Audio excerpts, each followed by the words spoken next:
eto na nga, dahil nga ang lamig talaga ng panahon, tapos malamig pa yung love life ko, lahat na lang sa akin malamig, kaya naman sabi ko, kailangan na akong magpainit, I need something to warm you up. So dahil dyan, nakaisip ako, sabi ko, ay magsona kaya ako, sige na nga, dahil masyado tayong impulsive, ora-orada, nagbook ako, o diba, dito ginagastusan ang pagpapainit, sa Pinas nakaupo ka lang, no sweat ang pag-sweat, diba, walang kahirap-hirap, walang kagastos-gastos, hindi mo nga kailangan mag-exercise, talagang pagpapawisan ka, kahit ayaw mo, tatagak-tak talagang pawis mo. Ito na nga ako sa Fifth Element Wellness sa may 79 Queens Parade, Fitzroy North, Victoria. At nakita nyo naman, dito talaga ako dumiretso sa banyo. At ang ganda ng shower room nila kasi talagang ang linis, ang bango, at may nakaka-relax na music pa sila.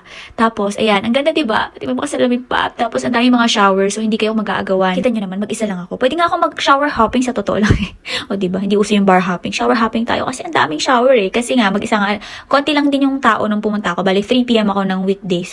Tumakas ng pala sa trabaho. Hindi kasi tapos na yung deliverable ko. Tapos pinabawi ko naman siya. Huwag kayong ano dyan. Hindi pa naman ako magsha-shower. Magpapalit pa lang ako ng damit bago ako pumasok sa loob ng sauna para naman comfy ang aking suot.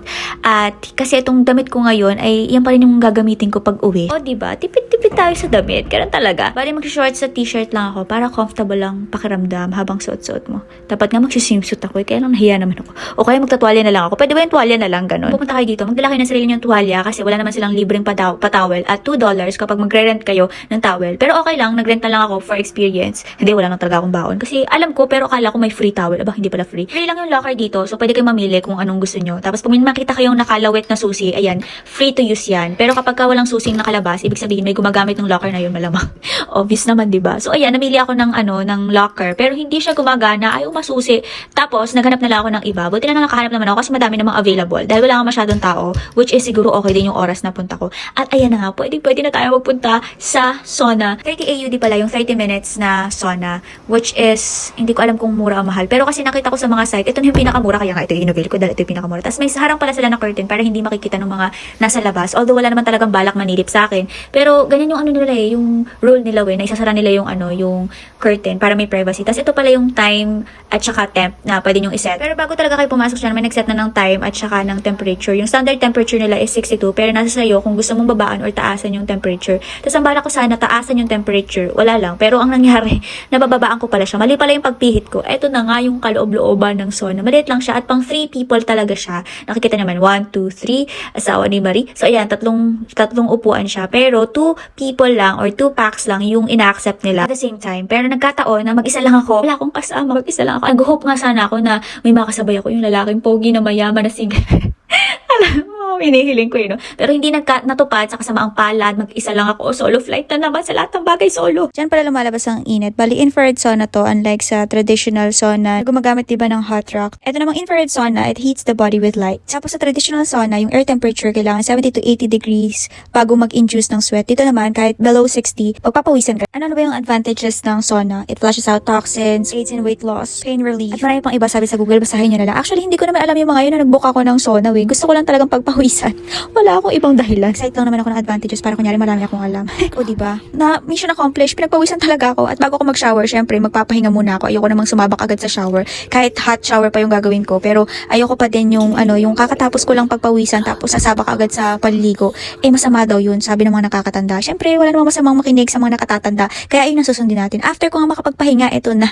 Magsha-shower na tayo. Akala ko yung 30 minutes na pag-sauna ay kulang na kulang pa. Pero grabe, pag mag-isa ka pala, sobrang boring. Tapos wala pa akong dalang libro, yung makakapagbasa ka. Hindi ko na alam yung gagawin ko para matapos yung 30 minutes. Napakainip na inip ako. Tapos syempre mainit pa, alam yun. Gusto ko nang lumabas kanina, tapusin. Kaya lang nanghihinaya ako sa $30. Kaya naman sinulit ko yung 30 minutes. At may blower din pala sila at plancha. Kung gusto niyo mag-blower or plancha ng buhok. Ready na pa kayo makakita ng sexy? Pues, keep on watching. Dahil kapag nanood kayo, ay sinasabi ko sa inyo, wala man kayong makikitang sexy. Pero thank you sa panonood.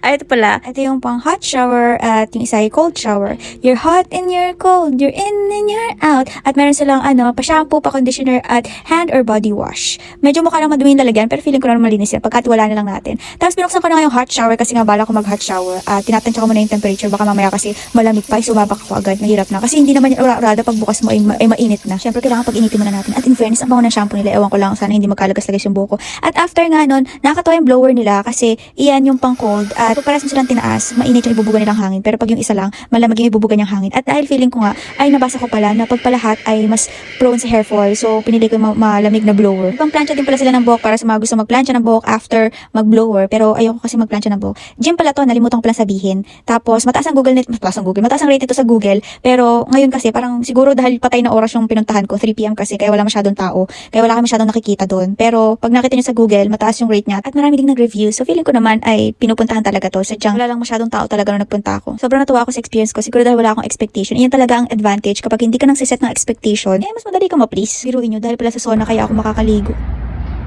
Ngayon ako naligo. Sobrang refreshing niya. Ha! Aligo din ako. Ay nako, isa sa mga challenges ko dito sa Australia kung paano ko makakaligo everyday kasi sobrang lamig talaga, alam nyo yun. Pero ayun, natatalo ko. Hindi ko na-overcome yung challenge na yun. Kaya ang ending, hindi ako nakaligo.